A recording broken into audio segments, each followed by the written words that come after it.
Welcome to Taliup. In this video, we'll walk you through how to manage your inventory quickly and efficiently inside Taliup HQ. First, log in to Taliup HQ and navigate to Catalogs and Products. This is where all your products are created and managed. Open an existing product from your product list.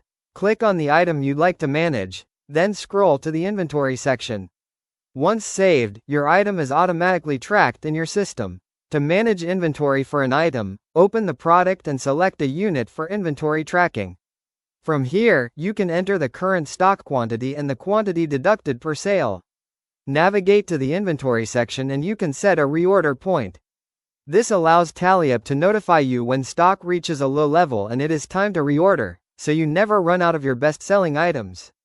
For businesses with larger inventories, you can use the bulk upload feature to import multiple products at once using a spreadsheet template. As sales are processed through the point of sale, inventory updates in real time, giving you full visibility into stock levels across your business. With Taliup's built-in inventory management, you reduce manual tracking, prevent stock shortages, and make smarter purchasing decisions, all from one simple platform. That's it. You're now ready to take full control of your inventory with Taliup.